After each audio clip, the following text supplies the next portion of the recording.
On this week's episode of Ride the Lightning, the Tesla unofficial podcast, Elon Musk talks about the Robo Taxi, Tesla's record profits, and more on the Q1 earnings call. Plus, Tesla makes a change to what's included with every new Tesla that's not sitting well with the community.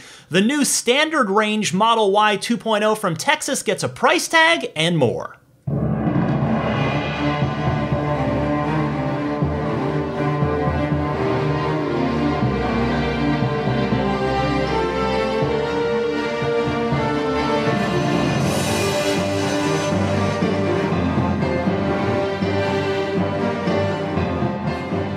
What's happening, friends? I'm Ryan McCaffrey here with you alongside Daisy the Boxer for the April 24th episode of Ride the Lightning, your weekly Tesla unofficial podcast. It's episode 351, an earnings call recap and analysis episode. These are some of my favorite to put together, even though it always means a lot of work right at the end of the week for me, since the earnings calls don't come until Wednesday most of the time. But it is always fun. It feels good when I get to the finish line.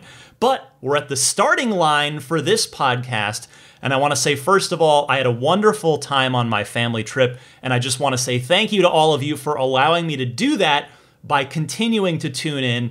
And I've received a lot of kind notes about the quote-unquote vacation episode, as I like to call them, that I had for you last week with Gruber Motors CEO Pete Gruber. As I had said in the interview last week, as a longtime DeLorean owner myself, the work that Pete and his team are doing to help keep the original Roadsters on the road, it's really commendable to me, honestly, and I enjoyed chatting with him, so I hope you enjoyed listening to that. And hey, remember the standard range all-wheel drive Model Y from Giga Texas that I talked about on episode 349 right before my vacation, so 2 shows ago?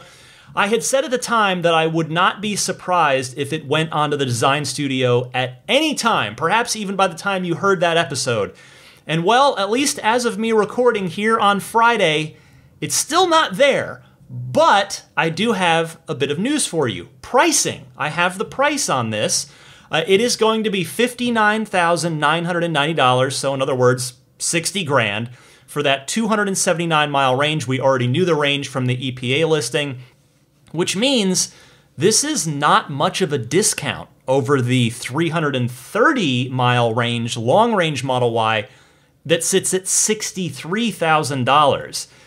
And if you're wondering, by the way, how I have the pricing, a Tesla employee kindly sent me a screenshot of their internal documentation that mentions the price tag there. So this is straight from the source. Now, I have to be honest, I'm not quite sure yet how this vehicle fits in. I mean, just $3,000 less, an extra $3,000 here will get you 50 miles of range, which is quite a lot, particularly when you take into account, winter weather or air conditioning in the summer or headwinds or all sorts of other environmental factors. The extra range matters. So, 60 grand for 279 miles or 63 grand for 330 miles. I'm sure Tesla will still sell every single one of these standard range Model Ys that they can make once they officially put them on sale for the general public. Right now, they're just going to employees who want to order them. But I would say, if you can swing it, spend the extra $3,000, get the extra 50 miles of range, because as always, range is king. And as I just mentioned, that car, the new one, is only being delivered to Tesla employees for now, and that makes sense if you think about it, right? This is a brand new way of building the Model Y, as I've been calling it for months, the Model Y 2.0, and this is also Tesla's most important vehicle in their entire product line. So if it turns out that there are any bugs to be shaken out of this, better that those bugs occur on employee cars rather than become something that's external with the public and generates bad headlines or this or that. So it all makes sense, but hopefully the general public will have access to that standard range all-wheel drive Model Y very soon. Again, I'm recording on Friday. By the time you hear this, it is entirely possible that it could go up on the design studio. There's one other big piece of Tesla news that I want to talk about here before I get to the earnings call, which I know is that's the headline topic this week. And this is not going to be a fun one. This has been something that has not been received well, and understandably so. It's also going to affect a lot of you listening to this podcast. Elon Musk has announced that Tesla will no longer be including the universal mobile connector with every new car purchase. In other words, your charging cable. If you ordered on or before April 16th, you will get one. If you ordered on or after April 17th, you will not. The backlash on this, as you can probably imagine, in fact, you may be experiencing that backlash. You may be feeling it right now if I have the unfortunate duty of telling you this for the first time, and I'm sorry if you are hearing this from me. But that backlash has been swift. And so Elon had initially phrased it this way, quote, "Usage statistics were super low, so it seemed wasteful. On the parentheses minor plus side, we will be including more plug adapters with the mobile connector kit." Okay, so that was the initial announcement by Elon on Twitter. After the backlash arrived that day, later that night, he tweeted this, quote, "Based on feedback received, we will drop the mobile connector price to $200 and make it easy to order with the car. Note, mobile connector is not needed if you have a Tesla wall connector or use superchargers. I recommend installing a Tesla wall connector well before the car arrives." End quote. So there's a lot to unpack here. Number one, notice that the price of the car didn't go down by $200+. Therefore, it's a de facto price increase, and it's a kick in the gut for all the first-time Tesla buyers, which, of course, is the overwhelming majority of people. Sure, there are folks out there that are buying their second Tesla that may already have a connector, but the overwhelming majority of buyers are first-time Tesla buyers. But the second kick in the gut is that the mobile connector is, as of this recording and as of that announcement by Elon, out of stock on the Tesla website, which makes this a massive inconvenience for the literal usability of the car. There's nothing exaggerated, nothing hyperbolic about what I just said. I mean, this is not like not getting a power brick with a new iPhone. Everyone at this point has had several iPhones or, whatever phone you have. You are already asking people, and I'm speaking about Tesla here, you are already asking people to take a big leap by switching to an electric car.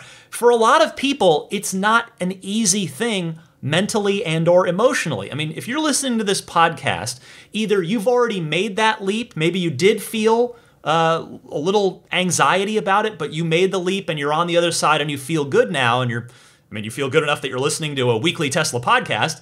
But I would say a lot of us listening to this podcast, or me making it, we're enthusiasts going in, very willing to make that jump. But the whole point of the transition to sustainable energy is it is a leap. It's a big step to take.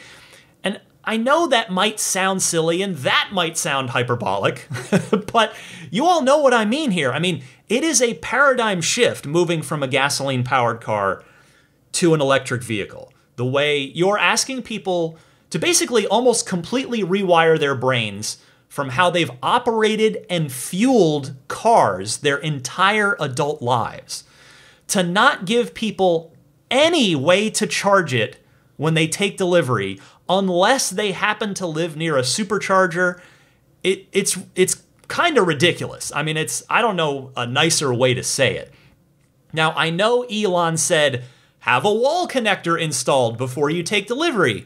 But the fact of the matter is, that's expensive.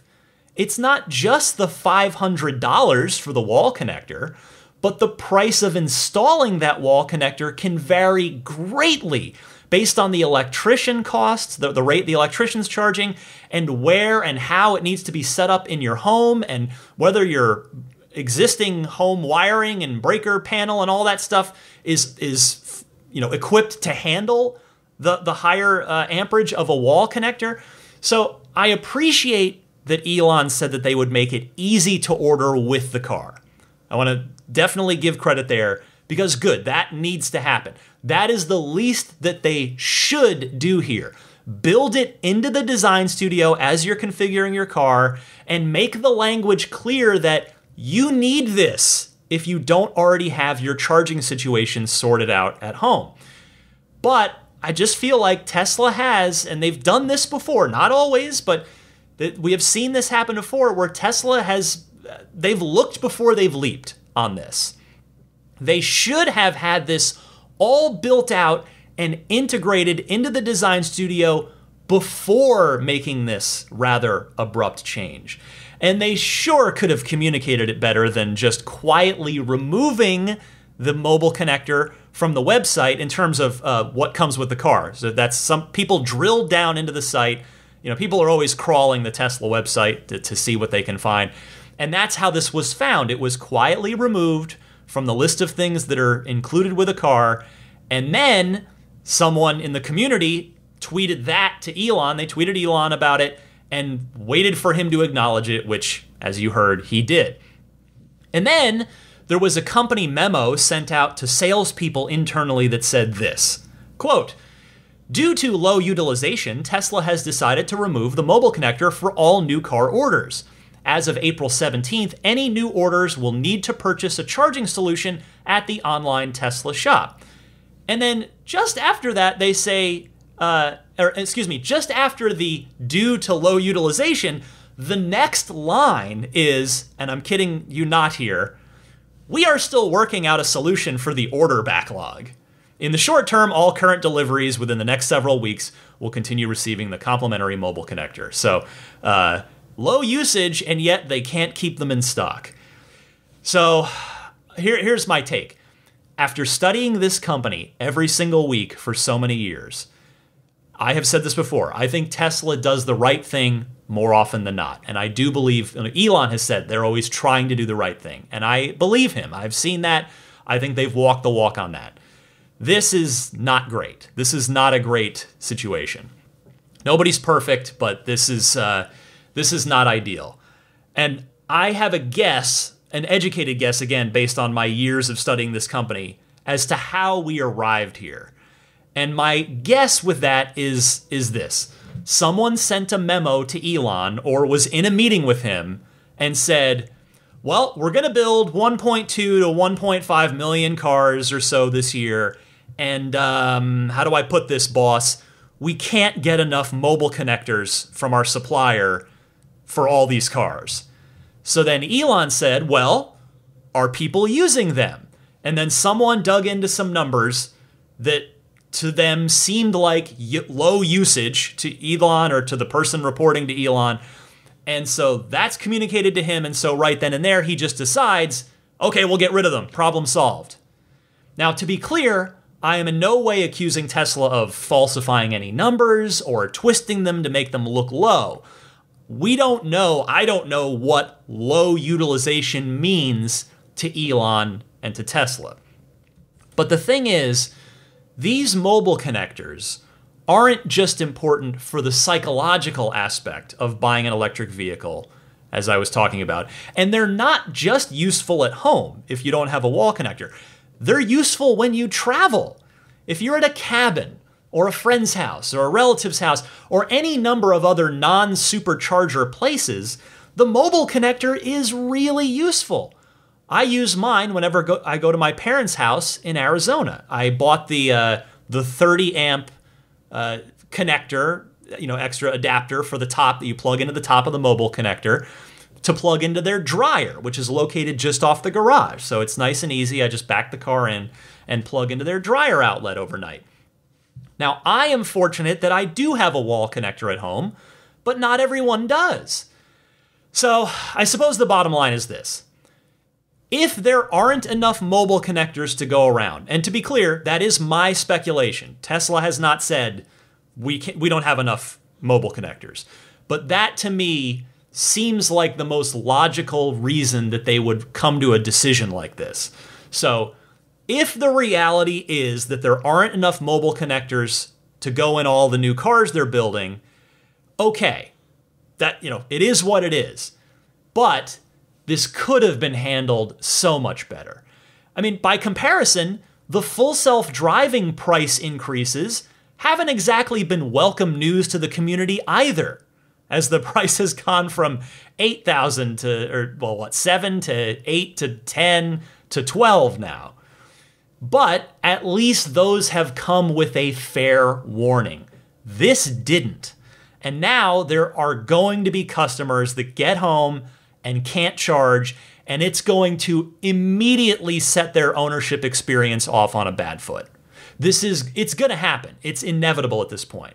You can count on it. This was avoidable, but here we are. So, it's just exasperated sigh. That's the only way I can think of to finish this.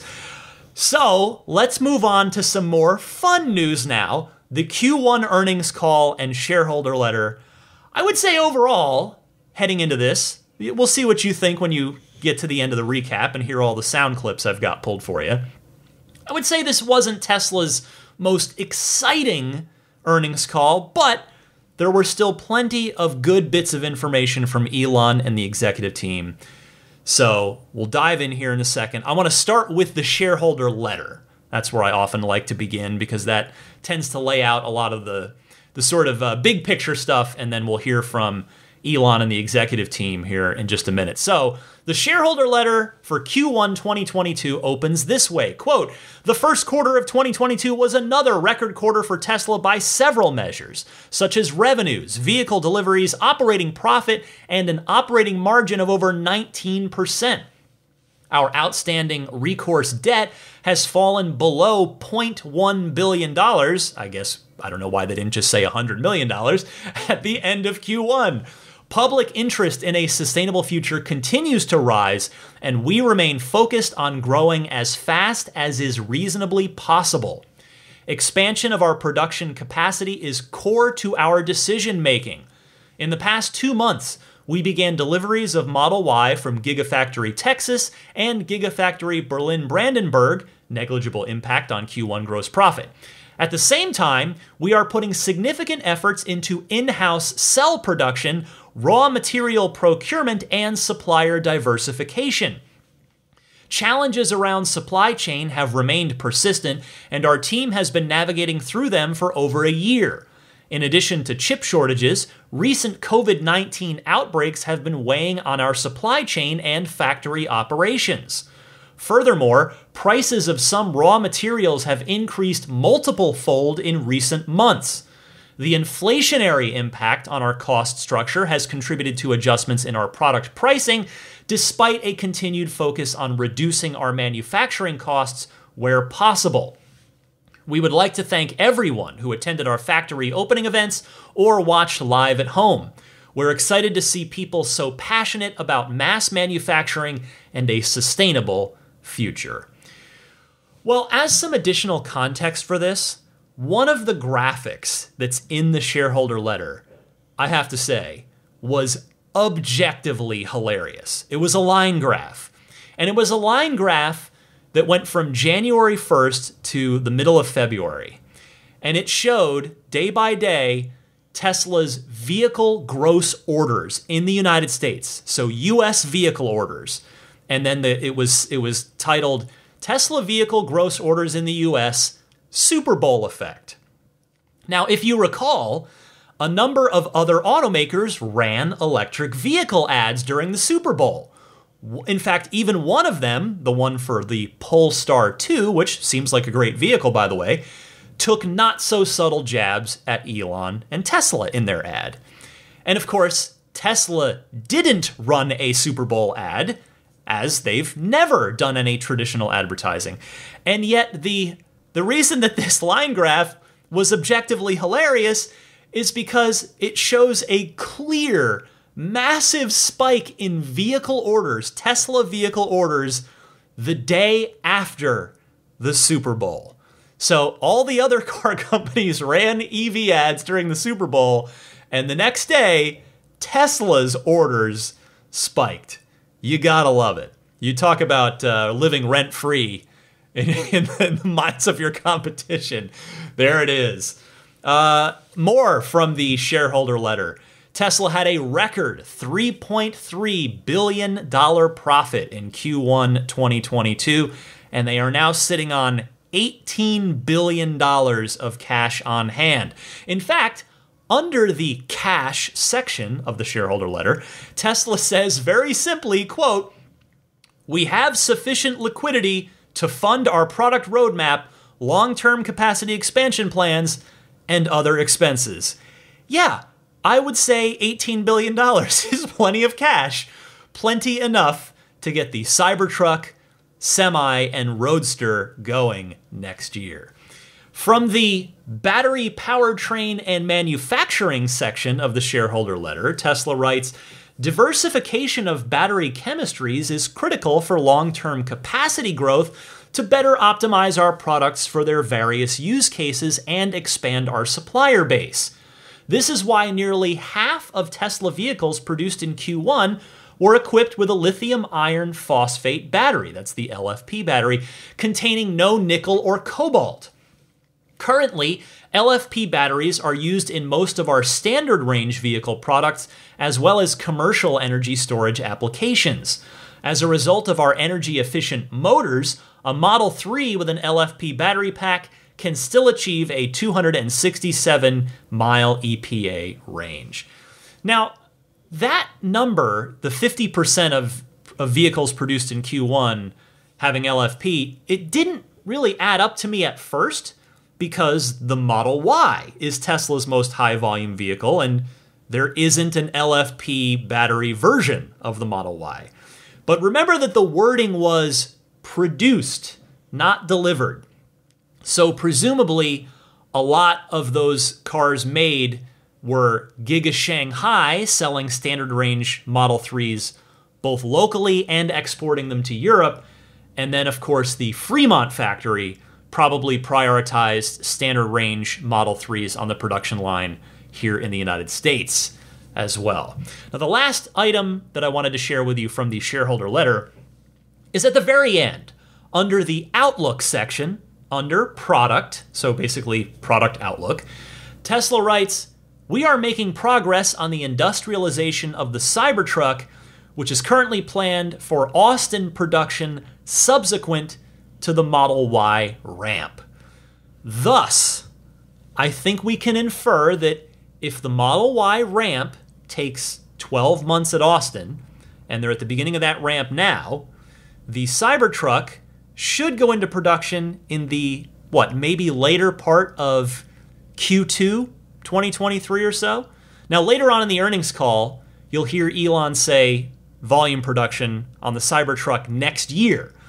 So likely he's suggesting that they'll hit volume production on Cybertruck in Q4, although volume, again, doesn't necessarily mean maximum run rate by the end of the next year. All right, I've got the earnings call clips coming up for you right after this short little break.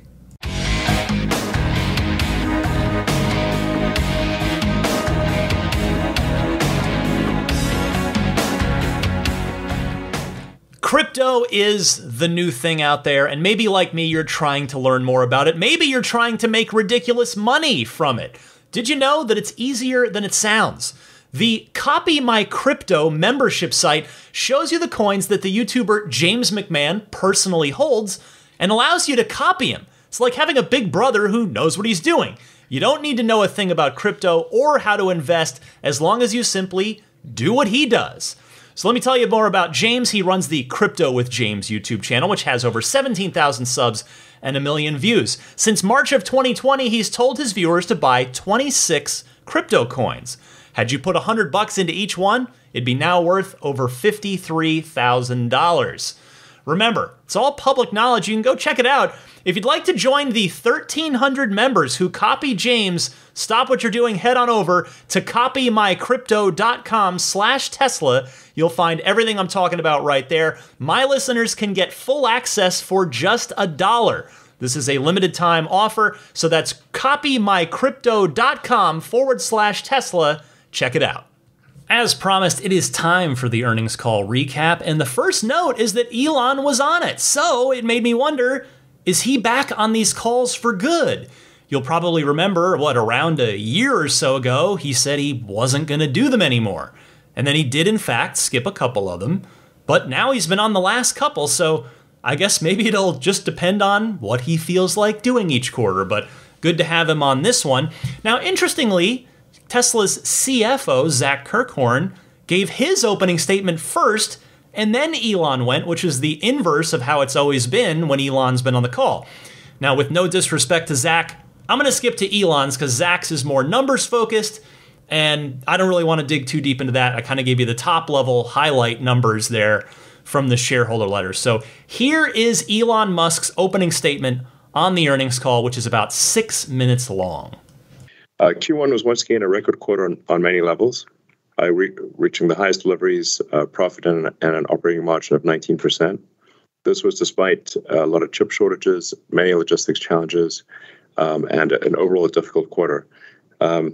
So I'd really like to congratulate the Tesla team on achieving record profitability and output despite many difficult headwinds, and especially the Tesla China team in our Shanghai factory. They really had significant challenges due to the COVID shutdowns, and nonetheless have been able to output a tremendous number of high quality vehicles, and we are already back up and running with the Shanghai factory. So, as Zach said, we remain confident of a 50% growth in vehicle production in 2022 versus 21. I think we actually have a reasonable shot at a 60% increase over last year. So, let's see. Obviously, we began production, as people know, with Giga Berlin and Giga Texas in the past few months. So we have two fantastic factories with great teams, and they are ramping rapidly. Now, with new factories, the initial ramp always looks small, but it grows exponentially. So, but I have very high confidence in the teams in both factories, and we expect to ramp those initially slowly, but like I said, growing exponentially, with them achieving high volume by the end of this year. So, let's see. We're also working on a new vehicle that I alluded to at the Giga Texas opening, which is a dedicated Robo Taxi that's highly optimized for autonomy, meaning it would not have steering wheel or pedals. And there are a number of other innovations around it that I think are quite exciting. But it's fundamentally optimized it's trying to achieve the lowest fully considered cost per mile or cost per kilometer, accounting everything. And so it's, I think, going to be a very powerful product where we aspire to reach volume production of that in 2024. So I think that really will be a massive driver of Tesla's growth.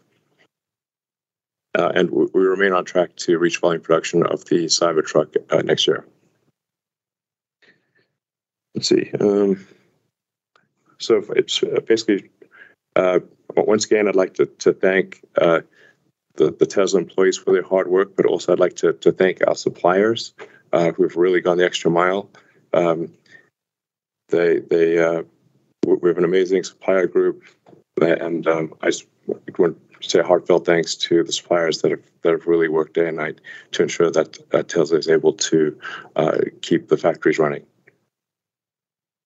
And we're really at the early stage of our journey. We only crossed 1 million units in the past 12 months recently, and we aspire to head to 20 million units a year. So we're basically 5% along the way towards our goal, and but we are growing, very very rapidly year over year, and remain confident of exceeding 50% annual growth for the foreseeable future, for basically several of the next years. I mean, so yeah. And then there's, of course, Optimus, which I was surprised that people did not realize the magnitude of the Optimus robot program. The importance of Optimus will become apparent in the coming years. Those who are insightful or listen carefully will understand that Optimus ultimately will be worth more than the car business, worth more than FSD. That's my firm belief. And then of course insurance is growing well. We expect to address the part shortages that limited our progress with batteries and solar. So we expect batteries and solar to also grow well this year. And basically the future is very exciting.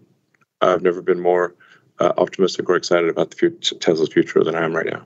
Remember how the shareholder letter that I went over a moment ago said that Cybertruck production would begin in Texas after the Model Y hit volume production? Well, I have to revise my prediction already, because here is Elon saying that they expect Texas to achieve that volume production by the end of this year, meaning that the Cybertruck production could start as early as Q1 2023, which would also make sense because, again, you just heard Elon say that they're on track for volume production of the Cybertruck next year, and that ramp takes, according to Elon, about 12 months. Thus, I think we can now reasonably surmise that the Cybertruck could very well go into production in less than 1 year from now. Could that change for any number of reasons? Definitely. But I'm just doing the math that Elon is laying out for us here. Also, he really doubled down on his ultra optimism for the Optimus robot project, saying that it could be worth more to Tesla in the long term than the car business. I will be flatly honest with you here and say that I'm having a hard time picturing it in such grandiose terms right now, but I'm also a just simple non-engineer brain. I'm just a regular person. Once there's a working prototype, I will be very happy to keep an open mind on that, and I hope it blows us all away. I look forward to seeing that. And then finally, the big thing from his opening spiel there that probably jumped out at you, because it's what jumped out at me, was the Robo Taxi. As expected, it will not have a steering wheel or pedals, making it a full level 5 autonomous vehicle. That is some serious Westworld stuff right there. And we're going to hear a little bit more about the Robo Taxi in a minute. But first, the most upvoted retail shareholder questions, the first one of which was about what Elon is seeing internally to justify his optimism that the full self-driving beta will be ready to release to all paying FSD customers by the end of the year. Well, with respect to full self-driving, of any technology development I've ever been involved in, I've never really seen more kind of false dawns or where it seems like we're going to break through, but we don't, as I've seen in full self-driving. And ultimately what it comes down to is that to solve full self-driving, you actually have to solve real-world artificial intelligence, which nobody has solved. The whole road system is made for biological neural nets and eyes. And so, actually, when you think about it, in order to solve full self-driving, we have to solve neural nets and cameras to a degree of a capability that is on par with and really exceeds humans. I think we will achieve that this year. The best way to reach your own assessment is to join the Tesla Full Self-Driving Beta program, where we have over 100,000 people right now enrolled in that program, and we expect to broaden that significantly this year. So that's my recommendation: is join the Full Self-Driving Beta program and experience it for yourself, and take note of the rate of improvement with every release. And we put out a new release roughly every 2 weeks. And you'll see a little bit of 2 steps forward, 1 step back, but overall, the rate of improvement is incredibly quick. So that's my recommendation for reaching your own assessment is literally try it. The magnitude of the FSD problem is honestly incredible. I mean, my puny brain wouldn't even know where to start if you sat me down and said, we need to figure out full self-driving. How should we do that? And it sounds like Tesla had to pivot multiple times to arrive at the path that they're on now. But you know, it makes sense the way that Elon explains it, right? At least it does to me. By the way, when did we go from 60,000 people in the FSD beta to 100,000? That is a huge jump, and I bet a lot of you out there are still waiting to get in. So the good news is it sounds like they are admitting people, and they plan to continue to admit more people soon. In the next clip, Elon was asked about the impact of the Shanghai shutdown. Yeah, we did lose a lot of important days of production, and there are sort of upstream supplier challenges where a lot of suppliers also lost many days of production. But our Tesla Shanghai, Giga Shanghai, is coming back with a vengeance. So I think, notwithstanding new issues that arise, I think we will see record output per week from Giga Shanghai this quarter, albeit we are missing a couple of weeks. So that means that most likely vehicle production in Q2 will be similar to Q1, maybe slightly lower, but it's also possible we may pull a rabbit out of the hat and be slightly higher. But it's be call it roughly on par. But then Q3 and Q4 will be substantially higher. So it seems likely that we'll be able to produce over 1.5 million cars this year. That's my best guess. And then Model 3, it's important for new factories to be focused on and have the least amount of complexity and variation, which is why Giga Berlin, Giga Texas are focused on the Model Y. It's from the point at which you have a factory complete and you're making a small number of units to the point where it's producing high quality vehicles in volume is sort of 9 to 12 months from start of production.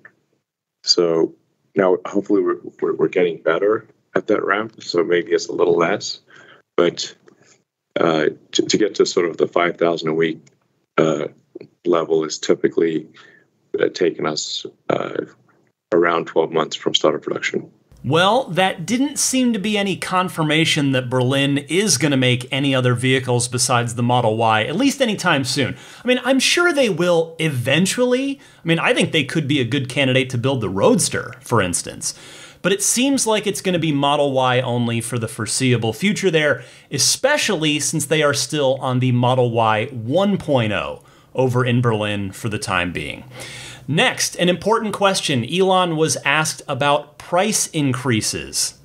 Actually, on the price increase front, I should mention that it may seem like maybe we're being unreasonable about increasing the prices of our vehicles, given that we had record profitability this quarter. But the wait list for our vehicles is quite long, and some of the vehicles that people will order, the wait list extends into next year. So our prices of vehicles ordered now are really anticipating supplier and logistics cost growth that we're aware of or believe will happen over the next 6 to 12 months. So that's why we have the price increases today, because a car ordered today will arrive in some cases a year from now. So we have a very long wait list, and we're obviously not demand limited. We are production limited by very much production limited. I never really thought about all of the recent price increases this way, but it does make sense. Does it make them any less painful?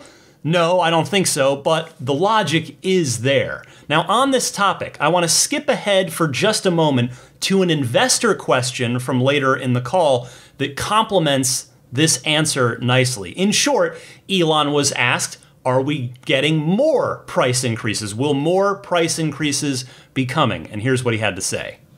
Well, we hope we don't need to increase the pricing further. The current pricing is anticipating what we think is the probable growth in costs. And if that growth in cost does not materialize, we actually may slightly reduce prices. So we don't currently anticipate making significant price increases. But obviously we don't control the macroeconomic environment. If governments keep printing vast amounts of money, and if there are not significant increases in lithium extraction and refinement and the other raw materials, such that everyone's competing for a limited amount of raw materials, then obviously that will drive prices to high levels. So if you have a crystal ball that can tell us what the future is going to be like, we'll adjust accordingly. But the current prices are the current prices are for a vehicle delivered in the future, like 6 to 12 months from now. So this is our best guess. But I think if you zoom out, right, like as you said, our mission is to accelerate the transition to sustainable energy. So we are working with our existing suppliers and others to figure out how to grow all of these raw materials as quickly as possible to not slow down the transition. Yeah. And, whether that means we have to get directly involved in some cases or not comes down to the counterparty and their willingness to expand at the rate we think they should be able to expand. And that's similar to what we've done with everything else. Like we built a gigafactory in Reno because it needed to be done. Yeah. And so we will do what needs to be done to not slow down the transition. And affordability is a goal because if it's unaffordable, it's going to retard the growth of what is inherently a good thing. So we can't have that as an outcome. I know Elon said they might lower prices, quote, a bit, but if you'll pardon my pessimism, he didn't sound super confident or even enthusiastic about it. So unfortunately, it looks like cost challenges are here to stay for the foreseeable future. Therefore, if you are on the fence about buying a Tesla, you might want to consider ordering sooner rather than later, if your situation allows, of course, because prices are only likely to continue to inch upwards with seemingly, again in my interpretation, only a small chance of them going down at any point for any amount of money. All right, let's get back to the highlights from the retail shareholder questions, which are mostly really good ones. And this one was a good one. How are the 4680 battery cells performing so far relative to what Tesla expected when they laid all of this out back at Battery Day? Here's Drew Baglino. We're working in all the areas we shared on Battery Day. And we have sort of consistent progress across all of those areas towards achieving the 5-year cost trajectory goals for the costs within our control. But we do not control all of the commodity costs. So, that's an exception I need to call out. Similar to Model 3, it will take us several years to get rate and yield to the point where everything that we've discussed is achieved. Our priority was on simplicity and scale during our initial 4680 and structural battery ramps. And as we attain our manufacturing goals, we will layer in new material technologies we are developing and higher range structural pack revisions. I think maybe in a nutshell, Sure. I think it probably is fair to say that 4680 and structural pack will be competitive with the best alternatives later this year, and we think will exceed the best alternatives next year. Yeah. I mean, we have some good existing proofs, right? Like we've built the facility here in Texas. Like we know how much we spent on capital equipment in the facility, and it's, more than 5x less than prior technology installations. So we're saving huge on CapEx, on utilities and personnel. We know what those loads are and how many people are needed to run what is basically a highly automized factory. And we have massive reductions in both of those. So like the cost model is well understood. It's really about rate and yield, which will come in time, as Elon said, over the course of this year and next. Well, I don't have much to add here. It sounds like everything with the 4680 cells is, thankfully, going according to plan, which, quite honestly, is great news for the future of Tesla. I mean, remember that Battery Day, where they laid all this out as more or less just a plan on paper at the time, that was less than 2 years ago. And now, here we are, and there are Teslas on the road utilizing these new cells. That's just awesome. I mean, think about that for a second. It's stuff like this that keeps me being really excited to be a Tesla fan. Now, this next clip didn't interest me for the question itself, which was about securing raw materials for the extreme scaling that Tesla is planning on, but the details of the answer did fascinate me. Take a listen to this. Yeah, so this is something we think about quite a lot. It depends on what extreme size means, but so certainly if you looking at, like, say, the $5, $10, $20 million, $5, 10, 20 million vehicle levels, you really have to analyze the sort of macroeconomic, just like what is the tonnage of lithium that you need, of nickel, of iron phosphate, of graphite, separators, electrolytes, electrolyte. You really need to think of just macro tonnage, and we need to think about this for the world as a whole, because we want to figure out what are limiting factors for accelerating the advent of a sustainable energy future, and whatever those limiting factors are, Tesla will take action on those limiting factors. So right now we think mining and refining lithium appears to be a limiting factor, and it certainly is responsible for quite a bit of cost growth in the cells. It's, I think, the single biggest cost growth item right now, certainly on a percentage basis. Although, just for those who don't totally know this, the actual content of lithium in a lithium-ion cell is maybe around 2 or 3% of the cell. So 5 kgs a car. Yeah, it's 5 kilograms exactly. It's not.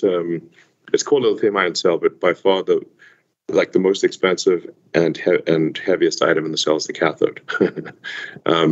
So that's the nickel or the iron phosphate. So we're looking carefully at all of the raw materials and trying to figure out how we can accelerate the total amount of raw materials needed to transition the world to sustainability. And I think we've got, we don't have enough time on this call to really go through all those details, but we are thinking about these things, and we think we'll have some exciting announcements in the months to come. Yeah, one thing I want to call out is we're also committed to recycling at all of our cell factories.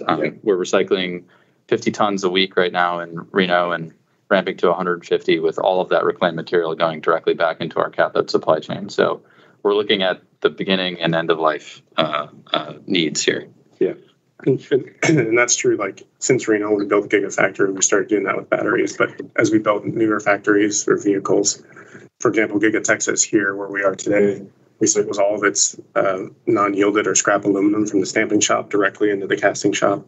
We regrind any plastic that goes out. And so we're really concerned about raw materials, not just like mining them and consuming them, but when we get them in the door, using all 100% of them. Yeah, Lars, that's a great point. So we're installing sort of melt furnaces for aluminum, like so for the Model Y that we build here at Giga Texas has both a front and a rear body casting. So we're casting almost 2/3 of the body, and then it's high pressure die cast aluminum, so we can take both scrap from the casting machine and the gating that comes out and put that back, just really toss that back into the aluminum melting pot, and then, as Lars was saying, also take any stampings and any other aluminum scrap and also throw that in the melting pot. And in fact, we've also figured out that we can use wheels from practically any car. Take your wheels. Yeah. So we're going to be recycling the cast aluminum wheels from legacy gasoline cars as well, and throwing that in the melting pot for our aluminum cast body of Model Y, and also we'll be moving to the sort of cast front and rear body, in all vehicles over time. Well, actually, maybe not SX, but 3Y. So I love the detail in this answer. I love that they try to use every piece of scrap metal, everything they can. And it sounds like your Model Y could be made partly of recycled gas car wheels that they melt down and use in the forge for aluminum. And recycling is such an important topic too, so I'm glad that they proactively spoke to it here. I mean, battery recycling, from what I've been seeing, that seems to be one of the next big talking points that the fudsters have moved on to. As EVs and Tesla specifically continue to be more and more successful, and these fudsters just keep running out of material, they always pivot to the next thing. Like, okay, well, what's the next thing that we can, try to poke at here? Well, what about battery recycling? Because they're going to fill up the earth with all these dead batteries. And the reality, of course, is no, that's not the case. So, between Tesla doing stuff like what you just heard them describe, and Tesla co-founder J.B. Straubel's new company, Redwood Materials, whose whole existence is built around battery recycling, we've got some ammo to combat that FUD with. If you're not familiar with the term FUD, it's fear, uncertainty, and doubt.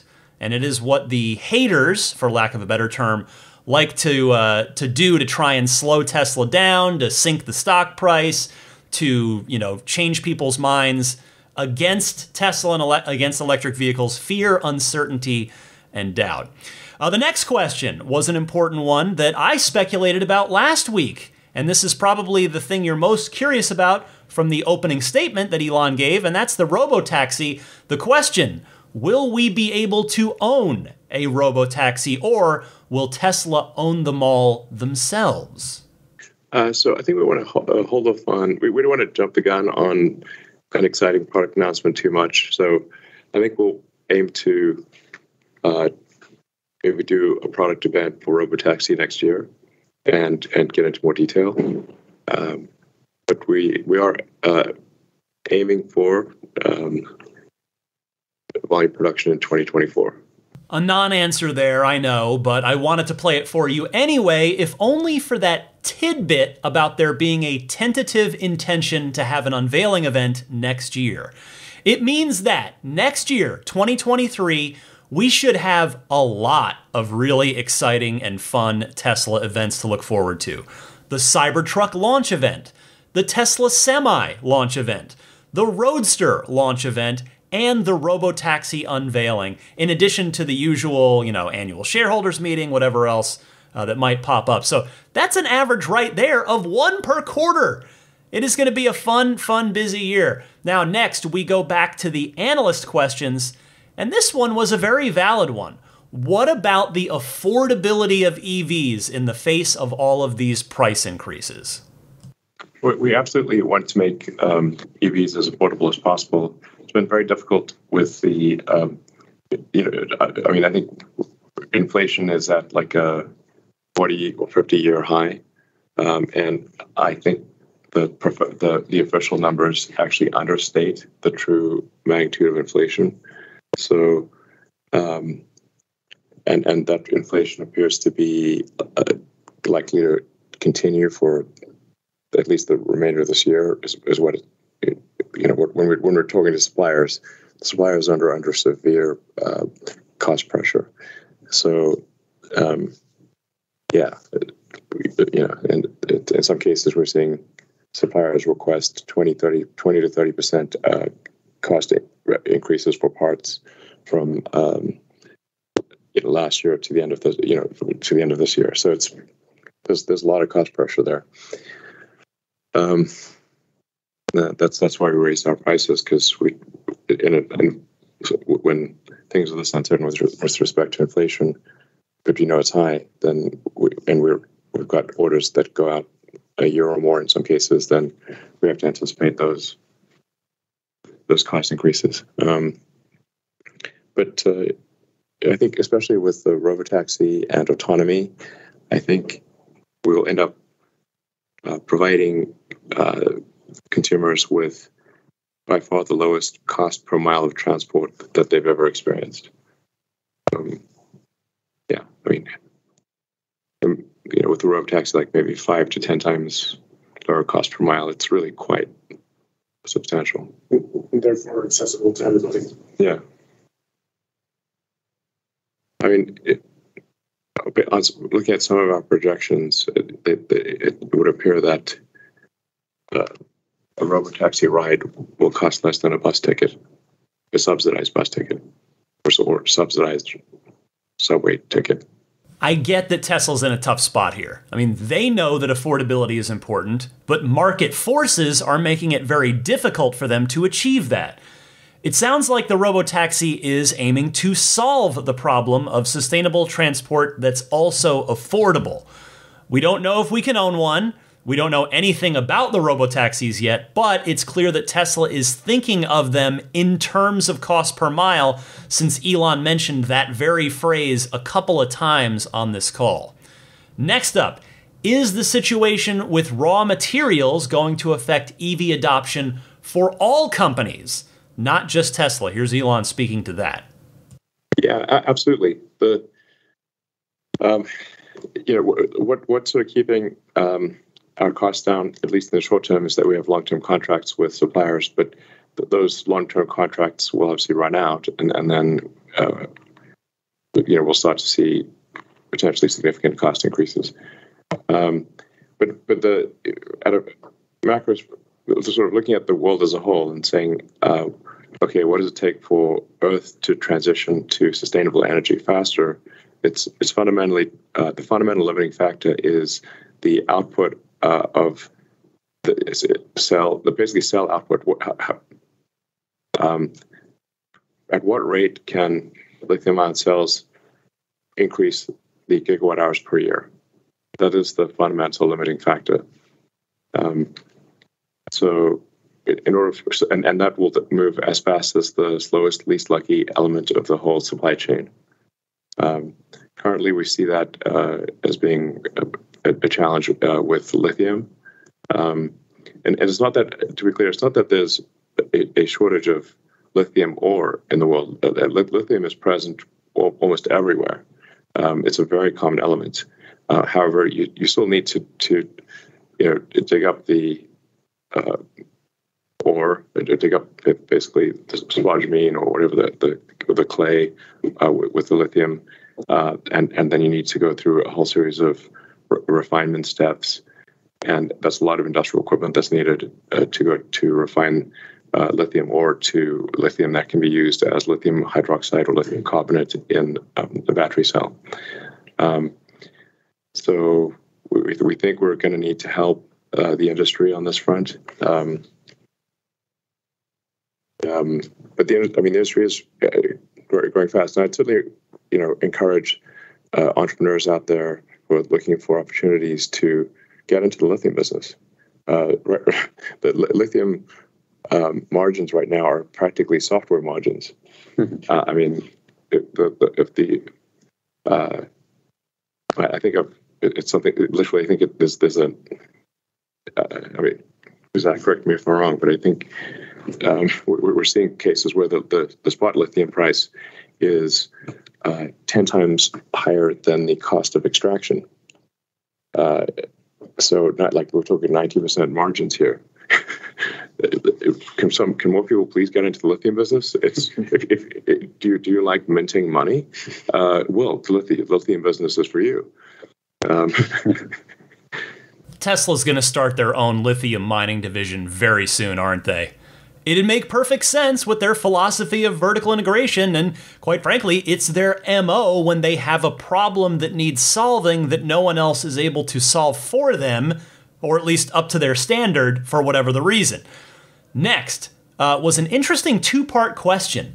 How many parts will the Cybertruck have? How many fewer parts will the Cybertruck have compared to a traditional pickup truck? And will Giga Nevada make any vehicles? I'm not sure if we've actually done a comparison of Cybertruck parts versus regular truck parts. I mean, Lars? Yeah, I mean, like if you want to go down to depends on what you kind of part. Like, we still have cells, and they're still 1,000 cells.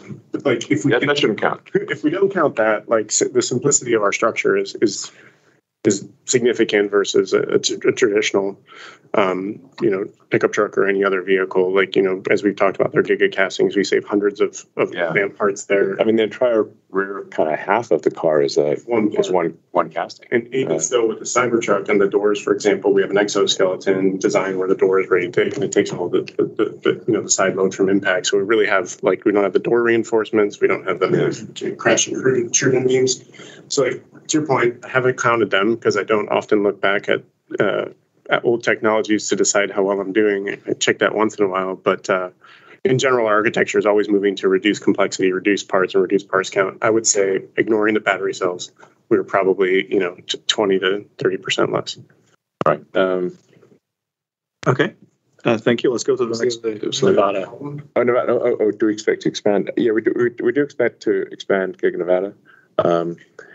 There's a lot of room for expansion there, and we do expect to increase output from Nevada. But by far the biggest increase in output will be from Giga Texas. Well, it's unfortunate that Elon and Lars either ducked or forgot about the question regarding making vehicles in Nevada there, because I would have liked to have heard the answer to that. Still interesting to hear the parts count comparison estimate from Lars, though. I actually would have guessed that the disparity would have been bigger. But point is, I cannot wait to see this final truck, and it shouldn't be too much longer. That's the good news. Two more clips for you. First up, will Tesla open up the supercharger network to non-Tesla vehicles here in the United States? Yeah, as Elon has said, and as we've publicly committed, we do plan to provide third-party vehicle access in all over the world, not just in Europe, where our original pilot was. And we are working on solutions in North America, which is a little bit more problematic with our connector being different than others. But we are moving in that direction. I don't know if you want to add. Yeah, I think there's nothing more to be said on that front. We want to do the right thing with respect to the whole system. Mm-hmm. And we're going faster on adding chargers. Absolutely. Right? With the growth of the cars that we're producing, and then anticipating what Drew is discussing, overall charger capacity is really important. And so the pace of our investments in supercharging has accelerated. Absolutely. I don't mean this to sound snooty to my non-California listeners, but this could be a problem in California. Yes, I know that we are very fortunate to have a ton of superchargers here, but we also have a ton of Teslas here relative to anywhere else. As it is today, many of the San Francisco Bay Area superchargers are reasonably full at most hours of the day.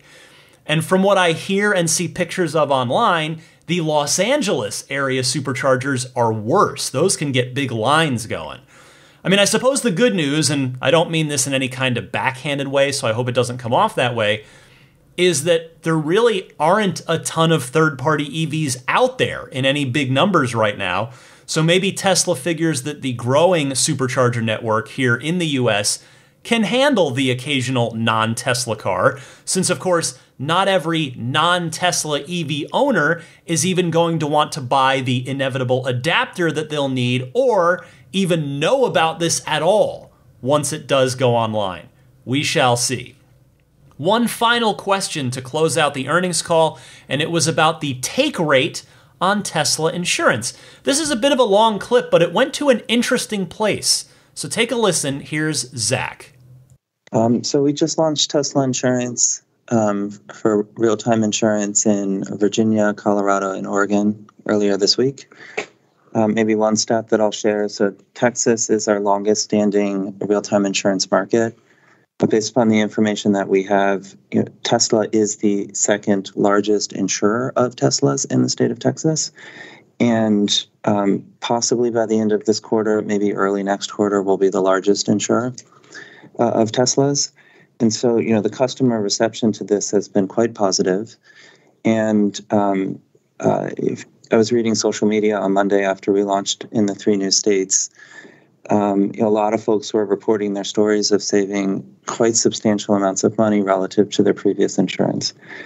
And so we're quite encouraged by that, and we're working as quickly as we can to get to 80% of customers having access to a Tesla insurance product by the end of this year in the United States, at which point we'll pivot our attention to expansion outside of the U.S. The other thing I'll say on insurance is with these 3 new states, the model is different because we are now the underwriter and we are also now holding the risk. And so with those states, we are a fully vertically integrated provider of insurance from systems and financials. With respect to the financials of the program, it's still very early. And so, as the program gets more scale, happy to share more information on that. And one side note is that we are seeing that having real-time feedback for driving habits is actually resulting in Tesla owners driving the cars in a safer way.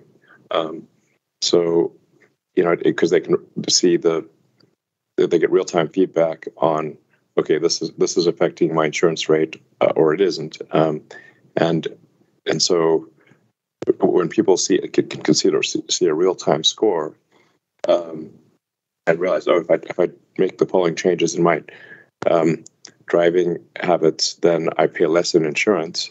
Then they have a very a real-time feedback loop for safer driving, and an incentive to do so. So it is actually what we're seeing is it is causing people to drive their cars in a safer manner, which is also not good. It's safer on average, what we see in the data, to Elon's point, and premiums are lower. We see that in the take rate data. We have extremely high retention for customers who experience the product. And I think I've talked about this in the past, but this has become a real passion program for us. Yeah. For these benefits, it's bigger than just the economics. We're trying to do a good thing here for our customers, save people money and make the roads a little bit safer. Yeah, I think it improves just overall macroeconomic efficiency. It's also a feedback loop for Tesla because we see if there is a crash, large or small, we sort of see exactly what that cost, and now we think about how can we change the design of the car or the software in order to minimize the probability of that. Accident. Because most accidents are minor, but how do we have those accidents occur less frequently, and how do we make the repair associated with that accident super fast? Like aspirationally, it'd be like same-day repair for a collision. Which is just night and day difference compared to sometimes having to wait for a month while insurance claims are settled and figured out, and because Tesla is also doing collision repair. But yeah, the feedback loop is instant. Yeah. Right. So, I mean, we do claims management in-house. And so we receive the notification that there's an accident. We work to prepare the estimate. And we can, with the support of our customers, use our collision centers to do the repair. Yeah. And so it's, full end-to-end visibility and all of that. To Elon's point, we can then identify areas of cost inefficiency, feed those back to engineering teams or elsewhere, software teams, actually improve the product, which lowers the cost of insurance, improves reliability of the product. So it's a full circle. Yeah, and it's basically the customer experience is just vastly better because if there's an accident, there's no argument. We repair it immediately, and this is as compared to arguing with an insurance company and then a claims adjuster and then a collision repair center. And this can be a nightmare, basically. So we want to try to turn a nightmare into a dream with Tesla Insurance. First, that whole turning a nightmare into a dream would make a great marketing slogan if Tesla ever decides to advertise Tesla Insurance. Second, it sounds like Tesla's aiming to have a sort of virtuous cycle with this. Real-time feedback leads to safer driving, leads to cheaper rates, and then the cycle continues. It's pretty cool. I guess I should take another look at the online quote on the Tesla Insurance website. I had looked back when it first launched, since I live in California here, and that's where it first launched, so it was a while ago now. And when I matched it up apples to apples with everything in my current policy at all the same coverage levels, it had come out to about a wash for me, which made it not worth it switching to for me at the time, particularly since I've got an umbrella policy with my insurance company now. But I'm going to have to dig in and take another look, and maybe you'll want to as well. So, there you have it, another earnings call in the books. The next big Tesla event should be the annual shareholders meeting in early June, provided they do get it back to that time frame. That's when we should find out about how the stock is going to split, if the stock is going to split, and then if that does get approved by shareholders, how many ways it's going to split. So we shall see. For now, we're already over an hour deep into the show, so I am going to skip the Ride the Lightning hotline for this week, but please feel free to keep your phone calls coming. Either leave a 90-second or less message on the Ride the Lightning hotline at the toll-free number 1-888-989-8752, or record the same 90-second or less call on your smartphone and email that file to me at teslapodcast@gmail.com. And after this super quick break, I will come back with your pro tip of the week and more. Stay with me. This is Steve Downs, the voice of Master Chief, Sierra 117. You're listening to Ride the Lightning, the Tesla unofficial podcast. You know, that Cybertruck looks a lot like a warthog, doesn't it? Master Chief, out. Before I get to your pro tip of the week, I have to tell you a fun story from my vacation. I was walking on a path adjacent to the beach, just a nice little walk in the afternoon, beautiful out there, and I was wearing one of my Tesla t-shirts. And this kid, probably maybe a 10, 11-year-old boy, somewhere around there, just stops me and says, "Oh, I love your shirt. We have a Tesla." And I was like, "Cool, which one do you have?" He said, "We have the Model X." And I was like, "Cool, I have a Model 3. And he starts just talking about how much he loves Tesla and how into it he is. And I was asking him if he's had his dad set up the Model X Xmas dance for him, and I was talking to him about the Model 3 and everything. And it's just, I have to say, this kid, he reminded me, this is going to make me sound like an old man, but I guess at 41, I'm trending in that direction at this point. It reminded me of me at that age, like being super interested in certain things where I would stop and talk to people about it. And I just loved talking to this kid.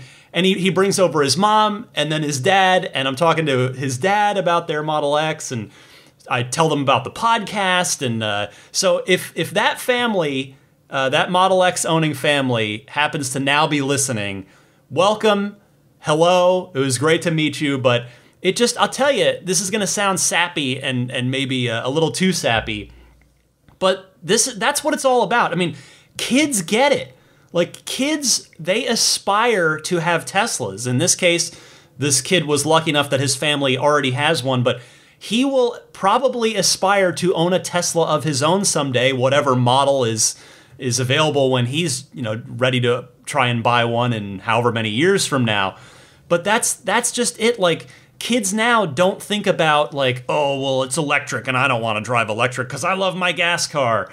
They just don't, they're not wired that way. They're growing up with Tesla being normalized and being cool and being something to aspire to.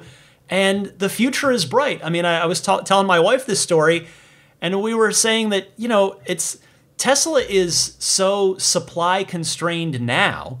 We're still at the tip of the iceberg, the tip of the spear, if you will.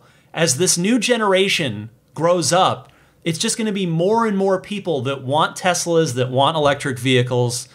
It's awesome. The future is bright, and I'm so glad that this kid stopped me and talked to me about Tesla, because it made my day. I really, really enjoyed that. All right, pro tip of the week time. It comes from Tom in Littleton, Colorado. Hey, Ryan. Tom from Littleton, Colorado. Back around Christmas time when we got the new UI update, I was disappointed as it appeared the functionality for switching map modes had disappeared. There was a icon to the kind of on the right edge of the map that was a squiggly icon that represented route overview, and you could touch that to see the route overview, and then touch it again and it would switch to a different map mode, and touch it again and switch to a different map mode. And that was just gone. But I just found out yesterday, just fiddling around, that it actually is still there. You can touch anywhere on the map, and then it'll appear in your turn-by-turn directions in the far upper left corner of the turn-by-turn direction area. Or you can pull down on the turn-by-turn directions and it appears. If you don't do anything, it'll disappear. But while it's there, you can touch to toggle between the map modes. And so I looked up in the owner's manual just now, and it lists those 3 map modes as one is north up, where north is always at the top of the screen. The other mode's called heading up, and that says the direction you are driving is always at the top of the screen. The map rotates as you change direction. This icon has an integrated compass that integrates the direction you are driving. So the nice thing about that is you get the compass when you're in that mode, and it's great when you're in a city where you don't know which way is north. And then you touch it again and it goes to the route overview mode, which basically zooms out and shows your whole route overview. So that's how you switch map modes. My fellow Tesla owners also thought that had gone away. They never saw it hidden up there where they moved it to. So if your listeners are wondering where it went, that's where it is, at the upper left corner of the turn-by-turn directions. Thanks. Bye. Tom, thank you very much for this pro tip. I know that different people have different preferences with regard to their nav settings, so I suspect you will make a lot of your fellow owners very happy by sharing this information. I appreciate you calling in with it. And if anybody else out there has a pro tip of the week, something interesting about their car that's maybe not obvious, not in the manual, that you'd like to share with everybody, please call in. You can do so the same way that you call in with the regular Ride the Lightning hotline calls, and I gave you the instructions for that just a few minutes ago. Time to get rolling, but before I do, let me mention some friends of the podcast that maybe can be of use to you, starting with AbstractOcean.com, the Costco of fine aftermarket Tesla accessories, as I like to say. You just go to AbstractOcean.com, sort by which car you have, and then enjoy the just dozens of excellent, useful aftermarket items that may be of interest to you. Things like the rear footwell lighting kit, which I think that's an awesome product for the Model Y, since those seats are up on lifts. They sit a little higher. You can have that area underneath the front seats lit up, which looks nice from the second row. The drop-in cup holder stabilizer, the 4th gen tempered glass screen protectors, the LED lighting kits for the inside of the car if you want to either brighten it up, change the color, etc. All that and so much more at AbstractOcean.com. Use the coupon code RTLPodcast at checkout to get 15% off of your first order. That's RTLPodcast, all one word. Meanwhile, the snap plate is available at everyamp.com/RTL. Don't forget the /RTL. And it's available for all 4 Teslas, Model 3, Model Y, Model X, and Model S as well. It is the front license plate bracket that snaps on and off in seconds, but it's secure, but it won't damage anything or affect anything. It's not going to stick to your paint like the one that comes with the car does. It's not going to do anything with your grille, your radiator, your autopilot sensors, parking sensors, nothing. It's just a nice, simple, minimalist design that blends perfectly with the front end of the car when it's installed and leaves no unsightly hardware behind when it's removed. So you can take it off if you're cleaning the car, if you're out for a nice drive, put it back on if you're going to park in town at a parking meter, etc. So just grab yours if it is of interest/use to you at everyamp.com/RTL. Meanwhile, budget safe solar. Every Tesla owner probably has a pretty good idea, if not they know exactly the cost of their electricity that their Tesla uses. But the thing is, we know that information today, based on today's electric grid rates. Nobody knows how much those rates are going to go up in the next 5, 10, 15 years, except people with solar. So if you've thought about getting solar installed at your home or office, you can contact friend of the show, Budget Safe Solar, at budgetsafesolar.com. I mean, sure, you're probably going to look into Tesla solar as well. I would, but if that doesn't end up working out, try budgetsafesolar.com. Their cute motto is capping tomorrow's energy costs today. I think you have to read that with like that wartime 1940s announcer guy kind of, just enthusiastic voice. Anyway, if you've considered entering the growing field of solar yourself, they'd also like to talk to you. So either way, you can learn more, reach out to them at budgetsafesolar.com. And if you do end up going through with an order for solar, please don't forget the referral code RTL. I would sincerely appreciate it if you would include that. How about Immaculate Reflections? Been taking amazing care of my car, which I've named the Spirit of Adventure, for nearly 4 years now, because my 4-year anniversary is coming up. And they will take great care of your car as well if you and your car are going to be in the greater San Francisco Bay Area. Why not bring the car to Immaculate Reflections? There's a discount waiting for you if you book any work with Immaculate Reflections and mention that you're a Ride the Lightning listener. Whether you want to do paint protection film over some or all of the car, maybe you want to do paint correction, maybe ceramic coating so that you don't have to wax the thing for the next 3 to 5 years, because that's how long ceramic coating lasts. You can do any of that, all of that, whatever works for you through Immaculate Reflections. Go to the website irdetailing.com. You can see examples of Jeff's work there, and as well as email, get in touch with him, and book in with him. irdetailing.com. How about Pure Tesla? puretesla.com/RTL. Don't forget the /RTL. That's your one-stop shop for all your dash cam and Sentry mode needs, because it's going to last quite a while. Their micro SD-based setup is designed for the constant reading and writing that the dashcam and Sentry do, in a way that the standard USB flash memory is not designed for that kind of workload. It is a turnkey plug-and-play solution. Get yours at puretesla.com/RTL. $49 for the 128 gigabyte kit. Honestly, that's probably enough, but if you just want to have a ton of storage on there, there is a 256 gigabyte kit for $69. Comes fully formatted, ready to go out of the package. Works with Mac or PC. They will ship anywhere worldwide, but there's free shipping anywhere in the US. They also sell the wireless slimline game controllers as well. If you do play a lot of games in your Tesla on the car's screen, you might want to look into those as well. You can get all of that at puretesla.com/RTL. And then Jada. My friends at Jada, whether you want to do the Jada USB Hub console, which is just this all-in-one wonderful organizational product, including the Jada tray. It's got the storage organizer, the USB hub, the Apple Watch charger, the AirPod charger, all that.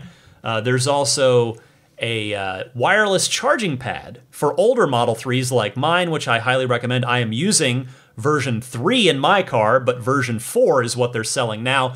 It's got an even nicer fit and finish than mine does, because I think they did it in a different material, I believe is what it is. So if any of that is of interest to you, please use my referral link to order, which is getjada.com/ref/8, and use the coupon code RTL for a nice little discount there. Thank you to Jada for offering that coupon code to my audience.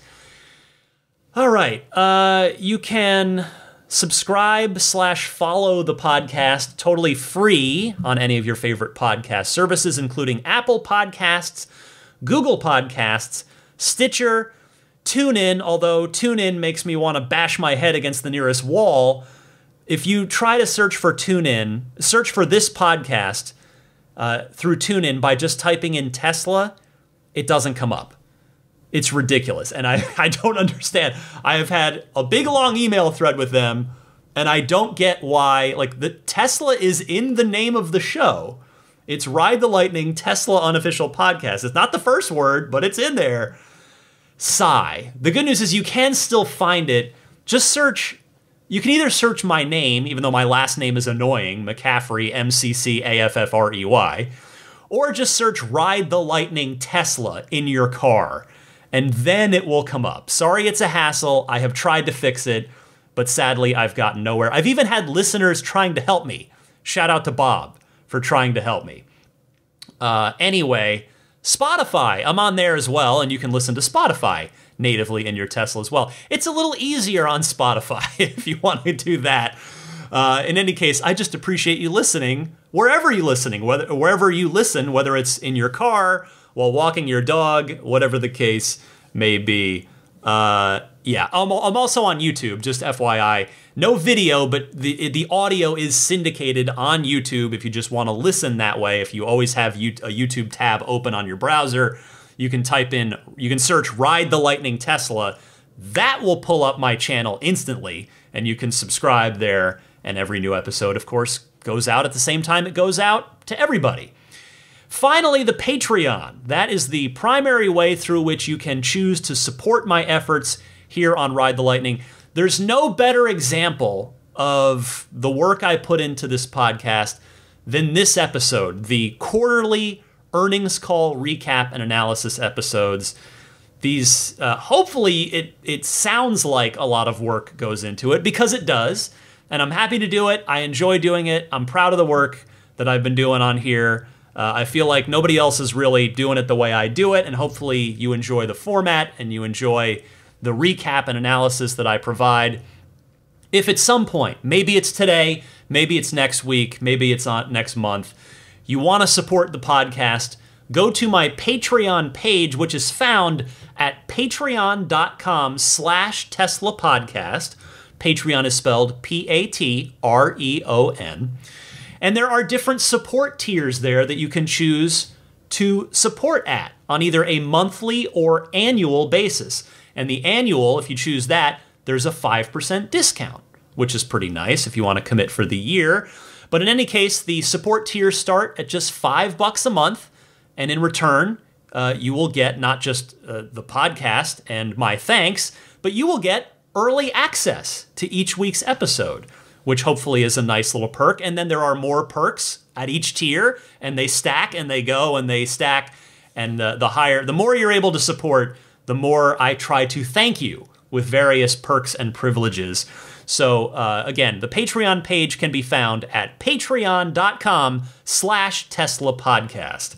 And with that, let me thank the higher level Patreon backers, the Plaid, Maximum Plaid, and Roadster in Space tier.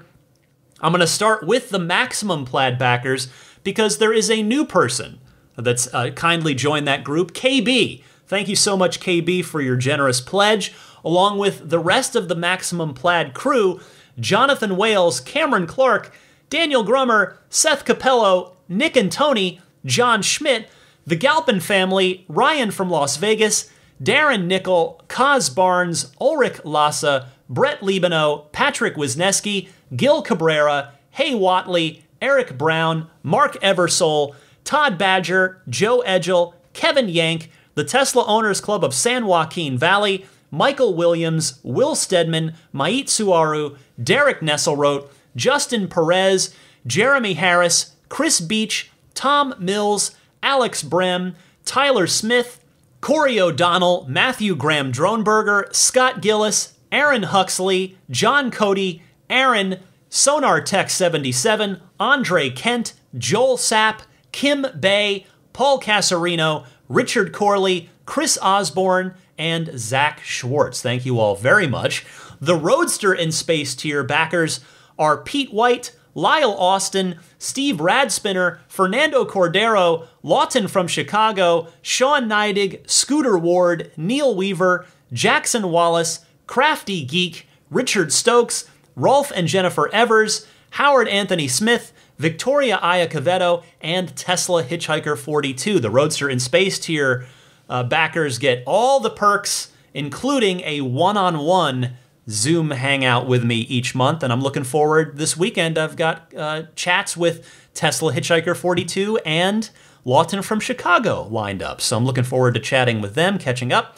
And then the Plaid level supporters, a huge thanks to all of you as well. George Cassiopo, David Brander, Logan Willis, Jason Chalukas, Tim Hyde, Peter Chalet, Eric Randolph, David Nondahl, Dory and Steve Guberman, Jeremy, the Tesla Owners of Taiwan, Ron Lee, Charlie Gillespie, David Perella, Sunil Joseph, Dennis Peak, Jeff Angwin, Chase Cabanillas, the Lydia family, Aaron Altschul, Jared Brown, Jerome Strack, Jamie Dalton, Noel and Lucy Murphy, the Tesla Owners East Bay Club, Ryan Natchett, Mike and Barbara from Louisville, David J. Howes, Travis Krenzel, Matt Nixon, the Tesla Owners Club of Wisconsin, Jonathan Zalesny, Rick Dean, not Elon Musk, T. Kirk Lowry, Peter, and the Bear Boys of Colorado. I got to meet in person, have lunch with Jared Brown recently as well from the Plaid group. It was great to meet him face to face.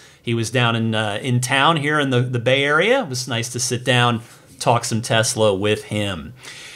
All right, that will wrap it up for episode 351 of Ride the Lightning, your weekly Tesla unofficial podcast. I'm Ryan McCaffrey, joined by a napping Daisy the Boxer, and I wish you all a wonderful week. I'll see you, of course, every Sunday, 9 a.m. Eastern, 6 a.m. Pacific. Happy electric motoring, my friends, and I'll see you soon.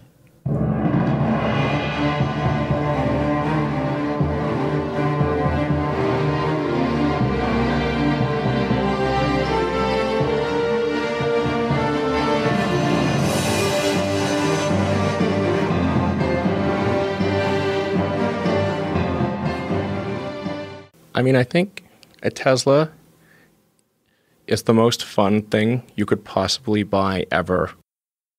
That's what it's meant to be. Our goal is to make it's not exactly a car. It's actually a thing to maximize enjoyment. It's maximum fun.